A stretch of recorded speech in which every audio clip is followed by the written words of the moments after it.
अस्सलामुअलैकुम everyone, this is Ali from Mastek. दोस्तों, Vivo एक ऐसी कंपनी बनती जा रही है जो कि अपनी R&D पर बहुत ज़्यादा एक्सपेंस करती हुई नज़र आ रही है। जी हाँ दोस्तों, लास्ट ईयर हमें देखने को मिला V11 Pro screen AMOLED, screen के अंदर फिंगरप्रिंट सेंसर और यहाँ पर कैमरा पे बहुत ज़्यादा काम किया था V11 Pro पर। यहाँ दोस्तों फाइनली वीवो 2019 का ट्रेंड चेंज करना जा रहा है V15 Pro के साथ। यहाँ मिलने वाला है पॉपअप कैमरा और आपको रियर साइड पर ट्रिपल कैमरा सेटअप। तो आज हम बात करेंगे प्राइस के बारे में, बिल्ड क्वालिटी के बारे में और परफॉर्मेंस के बारे में कि इस फ़ोन के अंदर हमें परफॉर्मेंस कैसे मिलने वाली है, कैसी नहीं। सो इस वीडियो को एंड तक देखिएगा, लाइक और शेयर ज़रूर कीजिएगा और अगर आप मेरे चैनल पर नए हैं तो चैनल को सब्सक्राइब करना मत भूलिएगा। साथ ही नोटिफिकेशन बेल आइकन को प्रेस कर लीजिएगा ताकि इन फ्यूचर आपको मेरी वीडियोज़ की नोटिफिकेशन आपके नोटिफिकेशन बार में मिल सके। So without wasting any time चलते हैं वीडियो की तरफ। Let's jump to the video.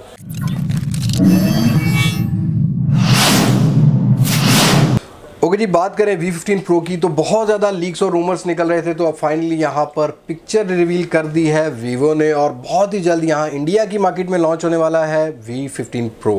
जी हाँ दोस्तों, इंडिया की लॉन्चिंग के कुछ 15 से 20 दिन बाद यहाँ पाकिस्तान की मार्केट में देखने को मिल जाएगा। मतलब ये कि आपको मार्च के पहले वीक में V15 Pro मिलने वाला है। यहाँ अगर सिर्फ प्राइस की बात की जाए तो आफ्टर टैक्सेशन कुछ एक्सपेक्ट किया जा रहा है कि 60 से 65 हज़ार रुपये की रेंज में ये डिवाइस होगी, लेकिन मेरे हिसाब में ये इस रेंज के अंदर भी बहुत अच्छा एक बजट रेंज के अंदर एक डिवाइस आने वाली है। जहाँ दोस्तों बात कर लें इसके डिस्प्ले की तो यहाँ पर आपको 6.6 इंचेस का सुपर एमोलेड डिस्प्ले देखने को मिलेगा, 1080p का रेजोल्यूशन देखने को मिल जाएगा। यहाँ पिक्सल पर इंचेस आपको 388 के देखने को मिलेंगे। फ्रंट साइड पे किसी भी गोरिल्ला ग्लास की अभी तक कोटिंग कंफर्म नहीं की गई, लेकिन जब फ़ोन रिलीज़ होगा तो यहाँ पर कंफर्म किया जाएगा। ये गोरिल्ला ग्लास 4 में आता है, यहाँ आता है यहाँ पर गोरिल्ला ग्लास 5 में। बिल्ड क्वालिटी की बात कर ले तो यहाँ पॉलीकार्बोनेट का बना हुआ फ़ोन होगा, ग्लॉसी लुक होगी। रियर साइड पर आपको ट्रिपल कैमरा सेटअप देखने को मिल जाएगा, एक फ्लैश लाइट देखने को मिल जाएगी। यहाँ पर रियर साइड पर कोई भी फिंगरप्रिंट स्कैनर देखने को नहीं मिलेगा। आपको स्क्रीन के अंदर यहाँ पर फिंगरप्रिंट स्कैनर देखने को मिल जाएगा जैसा कि V11 Pro में देखने को मिला था। और अगर बात करें यहाँ प्रोसेसर की तो ये स्नैपड्रैगन 675 के साथ आएगा जो कि 2.0 ऑक्टा कोर प्रोसेसर होगा। GPU यहाँ मिलेगा आपको एड्रीनो 612 का और ये वाहिद ऐसा फ़ोन होगा जो सबसे पहले 675 के साथ मार्केट में इंट्रोड्यूस करवाया जाएगा। वैसे तो Note 7 Pro भी यहाँ पर जो लॉन्च किया गया है Xiaomi की तरफ से 675 के प्रोसेसर के साथ है, लेकिन अभी तक फ़िलहाल मार्केट में अवेलेबल नहीं है। V15 Pro सबसे पहला ऐसा फ़ोन होगा जो कि आएगा इस प्रोसेसर के साथ। अगर यहाँ बात कर लें रैम और रोम वेरिएंट की तो इंटरनेशनली यहाँ पर दो वेरिएंट लॉन्च किए गए हैं, 8GB और 128GB, 6GB और 128GB।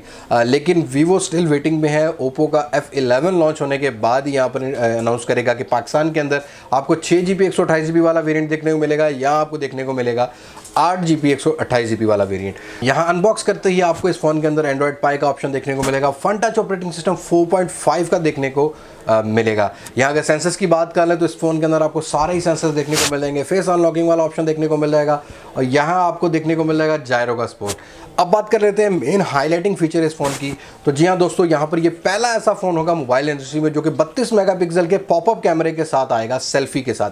जी हाँ दोस्तों, इस फ़ोन के अंदर यहाँ पर आपको सेल्फी कैमरा पॉपअप 32 मेगापिक्सल का देखने को मिलेगा। रियर साइड पर आपको 3 कैमरा का सेटअप देखने को मिलेगा, 48 मेगापिक्सल, 8 मेगापिक्सल और 5 मेगापिक्सल। यहाँ डुअल टोन LED लाइट आपको देखने को मिल जाएगी। और अभी तक ये कंफर्म है कि ये फ़ोन जो है मैक्सिमम जो रिकॉर्डिंग करता है वीडियो की वो 1080p 60 FPS पर और 30 FPS पर करता है। लेकिन ओवरऑल जब फ़ोन ओरिजिनली लॉन्च हो जाएगा तब कंफर्म होगा कि यहाँ पर हमें स्लो मोशन का ऑप्शन देखने को मिलता है कि नहीं, या 4K का ऑप्शन देखने को मिलता है कि नहीं।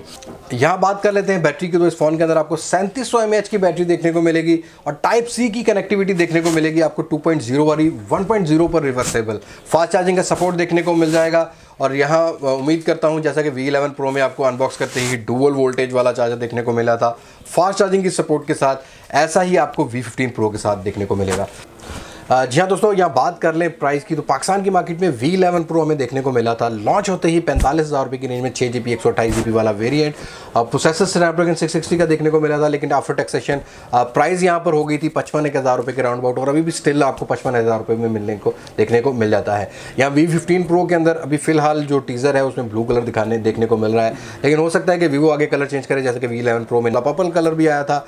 और हो सकता है यहाँ प्राइस जो हो आफ्टर टैक्सेशन 60 से 65,000 रुपये की रेंज में हो। अगर बात करूं किसी और कंपनी के फ़ोन्स की इस रेंज में, तो आपको बहुत सारे फ़ोन्स देखने को तो मिलेंगे, लेकिन यहाँ पर थोड़े से आउटडेटेड देखने को मिलेंगे। इस तरह का पॉपअप कैमरे वाला फ़ोन देखने को नहीं मिलेगा, ये प्रोसेसर देखने को नहीं मिलेगा, और आपको रियर कैमरा ट्रिपल किसी भी फ़ोन में देखने को नहीं मिलेगा। सैमसंग का एक फ़ोन आता है सैमसंग A7 इस रेंज के अंदर, जो कि ट्रिपल कैमरा सेटअप में आता है, लेकिन यहाँ प्रोसेसर उसका इतना अच्छा नहीं यूज़ किया गया। बिल्ड क्वालिटी प्लास्टिक की रखी गई है, बेजल्स काफ़ी बड़े हैं। तो फिलहाल अगर बात की जाए Vivo 15 Pro की, तो Vivo 15 Pro पूरा का पूरा अपनी प्राइस को यहाँ पर जस्टिफाई करता है, और मैं उम्मीद करता हूँ कि यहाँ पर Vivo as soon as possible इस फ़ोन को लेके आए, क्योंकि इस रेंज के अंदर हमें सैमसंग की बहुत ज़्यादा मिसिंग डिवाइसेस देखने को मिल जाती हैं, और यहाँ एमोलेड वाला डिस्प्ले भी देखने को मिलता है। और जैसा कि V11 Pro ने रूल किया इस रेंज के अंदर अपनी मार्केट को, वैसा ही हमें यहाँ पर देखने को मिलेगा Vivo 15 Pro। आपको कैसा लगा Vivo 15 Pro मुझे कमेंट सेक्शन में ज़रूर बताइएगा। और अगर आप वेट करते हैं इस फ़ोन का, तो प्लस पॉइंट आपको यहाँ पर पॉपअप कैमरा लगता है, यहाँ रियर में 48 मेगापिक्सल देखने को लगता है। मुझे इंतजार रहेगा आपके कमेंट्स का। अगली वीडियो तक के लिए मुझे इजाज़त दीजिए। मैं हूं अली अब्बास, मास से पाकिस्तान, पाइंदाबाद। अल्लाह हाफिज़।